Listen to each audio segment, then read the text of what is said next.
All right. It's the Q&A with RA. Welcome back. Welcome back. We should come up with It's like Friday. a rap or something. We should get Chris. I would like a rap. Like Chris Kim could do like Q&A with RA rap. You know, we could do some like. I don't actually. When I go to the gym, I mean, I wrap it up. When I'm shooting hoops, I'm wrapping it up. So I would like to have some sort of rap. You know, it's Friday. It is Friday. The week's over. We worked hard. Let's get a rap going. Our week's not over yet. Well, It's Friday. It's Friday morning. Well, Friday midday. Well, it's 8 o'clock here. It's Friday morning here in beautiful Colorado. It's 10 o'clock here in. What's I that mean, it's pretty adjective you're about to beautiful. use? It's pretty beautiful in Indiana today. It's like 30s, overcast. You know, pretty typical. That's not what my mother-in-law says. Mary. Okay. Yeah, they like it. So Q&A. Q&A. RA. I'm the R. You're the A. Yeah. If you're watching this and you're a financial advisor, you're in the right spot. If you're an FMO, broker dealer, Yep. RA, Yep. this is for you. I realized recently that almost every video I've shot in the last several months, I've had a hat on. And it occurred to me that people might think that I'm going bald because I wear a hat so often. So I just want to point out, not going bald. Not bald. Still have very nice hair. I like the hats. That's why I wear them so much. I like the hats too, but we literally did the same thing this morning because I'm like, I think I wore a hat last Q&A. Yeah. I'm gonna brush this back. Yeah. So sorry you don't get to see the hat today, but you get to see my flow. I like it. Yeah. Anyway. All right, who's going first? Who went first last week? We did rock paper scissors. And I think we failed. Or was that the week before? We should just do a coin flip. That'd be a little easier. Oh, I happen to have some really cool coins on a really cool display over here. Let's do a coin flip. Okay, but I'm gonna try not to like pull my. All right, hold on. I gotta unplug, but it's worth it. It's worth it.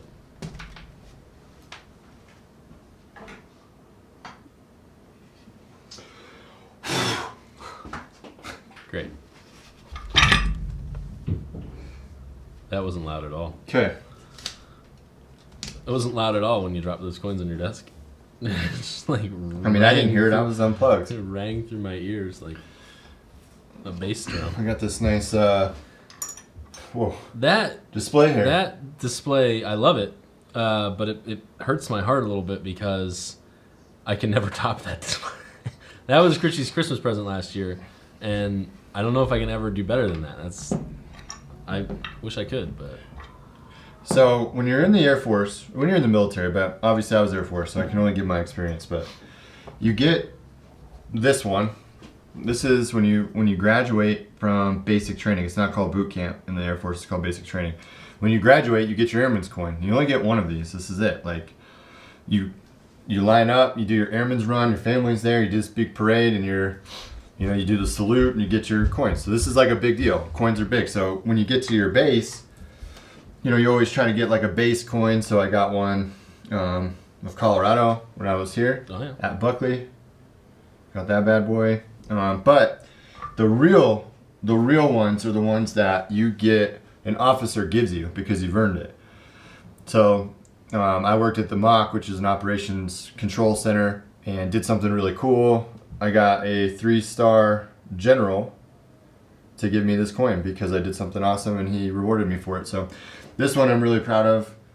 My dad was a police officer, Medal of Honor. He gave me that one. nice. So I'm really proud of that one. So anyways, coins are really cool to me. They mean a lot because of what the meaning is. But Andrew got me this as a Christmas present last year, and it's amazing because I never had a holder. I've always just like stacked them up. But okay, so I can't flip a coin because I don't want to disrespect it, but I do have a lucky $1 Vegas chip. There you go, a poker chip. So you can do. Wait, they're the same. It's handy. That's not gonna work. It's not gonna work at all. All right, here I got this. It's a golf pin. There you go. It has Air Force on this side, and then it's blank on this side. Okay. So you call. All right, I'm gonna take. I'll let you take the Air Force. I'll take the blank side. All right.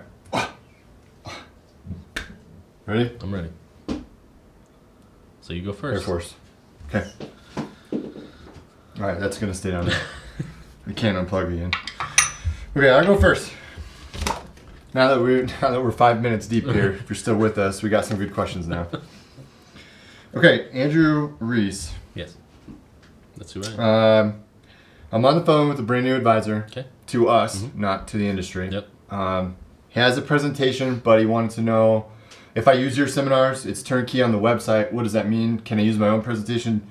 Do you guys have one, handouts, all that? So pretty easy. Yeah. Pretty easy hitter, but we get that a lot. Yep. Yeah. So we have 2 turnkey programs, like truly turnkey. You have everything you need, including presentations. Specifically, our Social Security plus income planning presentation, and then we also have a retirement income planning presentation. What I always say when I'm asked this question, and it is something that comes up a lot, is don't reinvent the wheel. Like if you don't have a good presentation, we've got one that's great. It's proven. It's worked really, really well consistently over the years. We always tweak it, improve it, and make the changes that are necessary to it. So it is something that's a valuable resource to you. But I'm not one of those guys that creates a presentation and then like will only give it out to a select few people because I don't want anybody to steal my ideas. Because frankly, it's most of the information that we put in there is open source stuff. It's not like it's proprietary. We gather it from a bunch of different places that are credible, and we put it all together into a nice presentation for you. So we give that out. You're welcome to take bits and pieces of it if you want. You can say, hey, I really like this slide. I'm gonna put that in my presentation, or you can take the whole presentation and throw a couple extra slides of your own in there. We don't really care, but yes, we have the tools, all turnkey, all in a bundle. We've got the handouts, we've got the appointment worksheets and things like that the prospect can follow along with you during the seminar. So yes, we have that for those 2 platforms, Social Security with income integration, and then also retirement income planning, kind of a holistic retirement income planning presentation as well. So yes, we have those. And ironically, that was one of my questions. Fortunately, Well, I have 3. So I do too. And also we had a 5-minute intro, so it's probably okay. It's probably okay. So yes, we do have presentations. You're welcome to use them. You're also welcome to use your own. We are not going to get stuck on that either way. Perfect. This question came up yesterday. Okay. It's a good one. Can my FMO pay for my program? Absolutely. I mean, it seems like a no-brainer, but it was one of those like, well, you guys had this automated payment portal and this and that. My FMO owes me marketing credits. Can we invoice them? Yeah, absolutely. So we did go this summer. Last year we spent a lot of time like chaining together a bunch of softwares to build this awesome like order thing. And to be fair, it got us where we went. It was cool. And it was a differentiator, but we're like, we got to make this thing better. So we dropped mad coin on a new order system this year that we love. We're proud of it. It's smooth. You guys go through, you pick what you want, order it in a 5-stage form, agree to it, pay for it. It's all like, it's great. It's perfect. But we're a marketing group. So frankly, dollars are dollars to us, whether they come from you or your FMO. Mm-hmm. We love FMO partnerships. And so it's pretty normal. It's a pretty normal request, but you're right, we get it a lot. Right. So you can pay for it directly, or if you've got some marketing dollars from your FMO, we'll send them an invoice. Mm-hmm. They could pay it, you could pay the difference, or they'll cover it completely like I sent this morning. So yep. Yeah, the reason I think that's important to note is that we're flexible on that stuff. Like I know some other groups out there are pretty rigid in how they do things, and we've talked about that before, and like even in the way we target and build like territories and things like that. We want to do what's best for you and your business. I'm not going to tell you if you've got marketing dollars from your FMO that you can't use them. Like Richy said, I don't care where the money comes from. If you've got a marketing group that wants to pay for it, you want to pay for it yourself, or if your uncle wants, I don't care. We obviously need to collect payment to run those programs, but we're flexible on that stuff. You don't have to use our automated ordering system to make it work. We can send individual invoices. We can do it kind of however needs to be done. Can I say something I just thought of? Sure. That's kind of what this is all about. Good point. Be proud of your brand. Yeah. Like I see that a lot. Like everybody's got a logo. I don't even know why, but every business owner, we start our companies, the first thing we do is, okay, like what's my logo going to be? Okay, fair enough. You've got your logo. Yep. Just slap it on like cups and boxes and pens and paper and shirts. Just be proud of it. It's cheap, it's effective, but you have a client who walks into your office and you've got X, whatever it is, whatever wealth management, whatever your thing is. Put that thing everywhere. Get yourself some plaques that you put on your wall. Yeah. Like, be proud of your branding. Anyways, I just thought of that because I saw myself drink the cup and I'm like, okay, RA, RA, RA, RA, It's RA. everywhere. Like, it's It's everywhere. even on my microphone. It's on your microphone. I've got it on my computer. Even down to, like, check this out. My keyboard is red. Me too. Your keyboard is red. Let's take it a step further. My mouse pad is red. My mouse is red. Everything's red. It's brand. My bobblehead is wearing a red shirt. Yeah, I've got a bobblehead too. So, be proud of your brand. I don't even think red's my favorite color, but I'll sport this everywhere because it's my brand. Yeah. Yep. Okay, Yep. cool. All right, do you want a question I got during recruiting, or do you want a question that I just have for you on a personal? How do you want to end this thing? Give me the personal one, and then we can follow Personal? up with the recruiting one. Okay. And I'll keep them short. I'll keep them short. Okay, don't get mushy on this one. I mean, Okay. you could. Okay.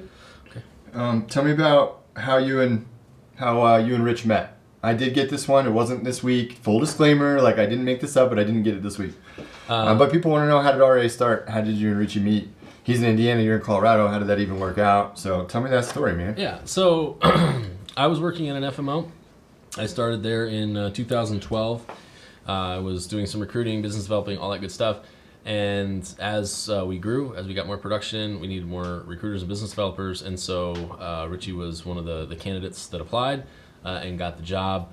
Early on in our relationship, it was a pretty rocky start sometimes. Like, we would butt some heads, We were laughing about that this morning. Yeah, because, I mean, as you know, if you've ever been on a sales team, it's kind of cutthroat, it's getting some good competition. But I think what the reason we got together kind of as business partners and built RA is because we had mutual respect for each other, saw how hard the other one worked, saw how much the other one cared about their family and their friends and things like that, and then we just kind of bonded throughout our work experience. I'm not one of those that goes out with bunches of friends every weekend or anything like that. I have a really core group of close friends. Richie kind of became one of those core close friends for me, and I think likewise me for him.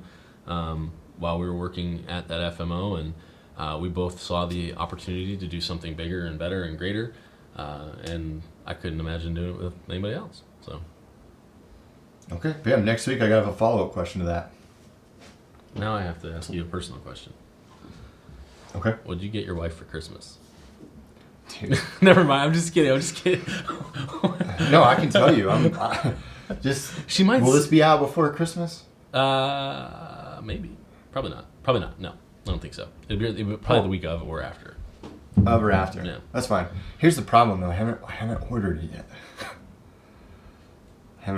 Because I can't find what I want. Here's what I want, though. She has a Bible from high school. We went to the same school as a Christian school. She has a Bible and it has her name engraved on it, but it says her maiden name. It's Hannah Achenbach. So I'm like, it's time to upgrade that. Plus, I've got 3 boys, as you guys know. They may have ripped a page out of it, and it was a 2-year-old. Doesn't really necessarily know better. So anyways, it's time to upgrade, but I want to get it engraved, and I just haven't been able to get down there and do it yet. So that's what I'm gonna get her. That's one of the things. Of course, there's gonna be like purses and shoes and all that crap, makeup and whatever else. But Yep. Okay. All right.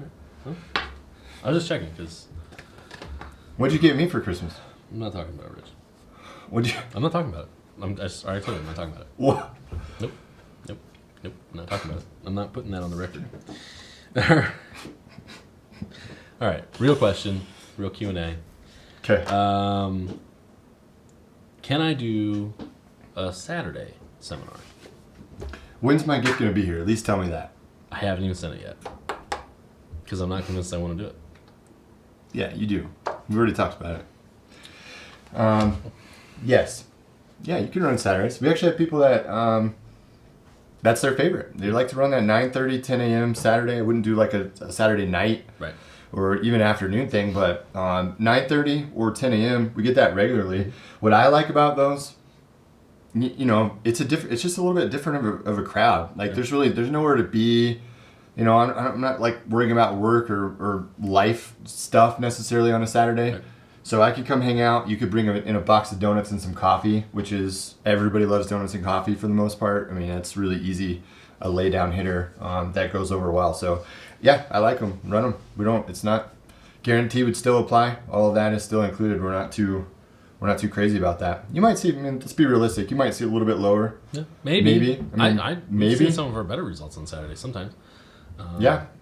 Yeah, I love Saturday. I love Saturday seminars, man. I think, you got the people out there that, man, they don't want to go out on a weeknight. They got to go to work the next morning. Maybe they got to get up really early and they don't want to stay out late. But Saturday morning is an opportunity for them. I would say, if you're not offering meals, don't start any later than 11, and probably not any earlier than 9:30. But you're probably going to find venues that are more available because not everybody else is doing them. Then you're gonna reach a different audience. People that have been kind of excluded for years because the only thing that's been available has been Tuesdays and Thursdays or Wednesdays. So I think they're great. I love Saturday seminars. I typically recommend partnering them up with like a Tuesday or a Thursday as well if you're doing a two-date thing. But yeah. Yeah. I mean, one of my favorite advisors. I don't even know if I'm supposed to say. I don't think you're supposed to claim favorites. It's like kids. You can't claim favorite, but he's one of my favorites because he's been around forever. But he'll run a Tuesday, Thursday this month, and then next month it's Wednesday, Saturday. Yep. Almost every time it just does that, and I think that's great. You're gonna pick up a different crowd, change it up a little bit. Yeah. So I like it. All right. A little bit more of like a marketing question. This person, I'm not totally sure if this was a competitor, which we get often, just kind of poking around, or if it was truly an advisor who was just trying to learn how to do their own stuff. Right. Doesn't really matter. Right. So if you're a competitor or an advisor looking to do it on your own, this is for you. You might get a nugget out of this. Trying to take our magic sauce. Yeah. Listen up. So listen up. Here you go. What makes an ad and/or a landing page convert? What are some best practices? Basically, is what they wanted. Yeah. Don't give away now. Whoa. That's a loaded question, man. Sauce now. Yeah. Don't give away the sauce now, but give some What? some value. That's a loaded question because it's not. For sure. It's not usually any one thing. It's a lot of little things. One of the things I always try to keep in mind when designing any kind of marketing campaign is remembering that each element should only be tasked with one thing. It should only have one job. I'm a Patriots fan, and I'm a big believer in... I'm not going to say that. I don't know if you're waiting. I'm not saying anything. I'm a big believer in doing your job. Like, you have a job, do it well. And that, I think, translates into the marketing world. Like, do your job. Do that one thing. Make sure that element does one thing. And it's only responsible to do one thing. So, like the image, it needs to do one thing. And what is that one thing? It needs to stop the scroll. It can have some sub things that it does, like maybe provide a little information, but it needs to stop the scroll. That's what the first job of the image. The copy needs to sell the click. You need to get people to click on your ad to get them to a landing page. So that copy needs to be written in such a way that people are intrigued enough to click or not click if you're trying to repel a certain audience. So if there's somebody in the broad audience that you don't want clicking on that ad, you need to make sure your copy is written in such a way that they will be repulsed by it, as it were. Image can also do that as well. That can be another sub job of the image. Once you get to the landing page, that landing page has one job and one job only, and that is to get somebody to register. That's obviously a little bit harder job, but that page needs to have opportunities to register right at the top. They can't be buried below the fold. There needs to be some good, strong language, strong copy at the top that encourages them to click the button and register. And then of course, there's all the rest of the elements of the campaign beyond that have their own individual jobs. But that would be my advice. Make sure that you're not asking too much of your image, not asking too much of your copy, or asking too much of your landing page, because if you're asking it to do multiple things, it's not going to do any of those things well. Make sure it has one job and one primary job that it's really, really good at. Dude, I love that so much. I'm actually going to shoot a shortcuts about routines. Mm-hmm. Like how do you get through your day? We're running a mega business. We got employees, partners, contractors, jobs. Like we've got stuff to do, but we get through it every single day, and we're not stressed at the end of the day. Yep. How do we do that? Most of the way because we time block. We do kind of what you're talking about. It's like do one thing, go to the next thing, go to the next thing. Like if you look at everything like this, like you're screwed. Right. The other thing is use common sense. For me, and I know I don't usually toot my own horn, but you know what I'm gonna toot is what movie is that? You're gonna toot. I'm into two. It's from a movie, The Heat, I think, with Melissa McCartney. She's kind of, I don't think it was The Heat. I don't know. It doesn't matter. But she said, I'm gonna toot. But I can kind of look at things and just sort of say, I mean, that's ugly. I can just sort of look at it and be like, that's not. I can see what I would think if I didn't produce this, and I wouldn't like it. Right. So if you're looking at it and you're proud of your own work because you probably put an hour, 2 hour, 3 hour. If you don't do this on a regular basis, it could take you a full week to put together a simple campaign that we do in a couple hours. But if you've spent that time, the problem is now you're invested because you put that sweat into it and you think it's going to work and you're emotionally connected. You want it to work. You got to be able to detach from that emotion and just look at it and be like, that image is stupid. I don't look great in that. Or, I'm selling too hard. That's a big one. When we're talking about a financial advisor that wants to do it on their own, a lot of times they're way too aggressive. Don't be talking about annuities like in the ad copy. That like I'm telling you right now, you put the word annuity in your ad copy, you're done. Right. Unless you're going nationwide and you have a big budget. Right. So think about those things. Think about what you would be turned off if you saw. Does this feel too salesy? Does the imagery actually connect? Are the colors good? That's it. I don't know. That's it. Well, and on that note, like, don't get so married to something that you're opposed to changing. That's what you're saying, Rich. But I'm famous for starting things, like starting landing page designs, and pouring myself into it, and then handing it off, and somebody that's got a better eye for it comes in and changes it. And I know that sometimes those individuals feel bad because they're kind of ripping apart what I created, but I love it. I love it when somebody comes in and rips it apart because they're making it better, not making it worse.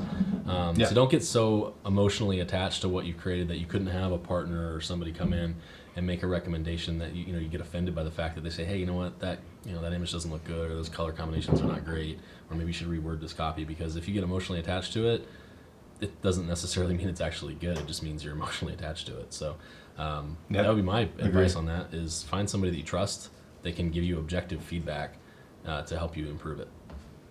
Agree. So that's what I got. Did you only ask me two? No, I asked. Well, remember you stole one of mine, the presentation question. Oh, okay, yeah. And then I asked you what you're getting your wife for Christmas. What are you getting your boys for Christmas? Are you getting anything cool? I mean, just think about boys between the ages of 2 and 7, and that's the stuff we're getting them. It's Legos, it's ninja stuff, it's all that. Pirates and ninjas.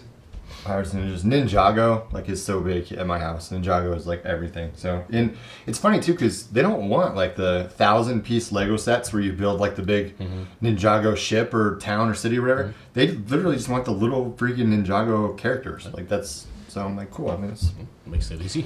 Yeah, they play with them all day, and it's cool. And I want to show you this. If anybody here has kids, and you guys, do you do Elf on the Shelf at your house? Yeah, I thought so. So this made me laugh. We had her hanging off of the mistletoe the other day. She was coming in like a wrecking ball. Nice. This is. Let's see if I can get it. Oh, it's gonna be backwards for you, isn't it? No, but you can see the picture.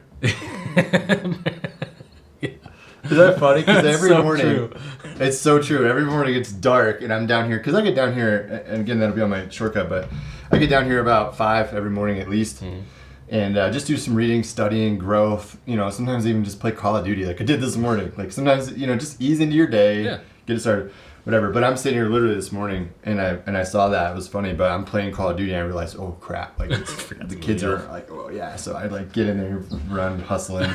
So funny, made me laugh. We graduated our 2 oldest kids to being responsible for the Elf on the Shelf because that's cool.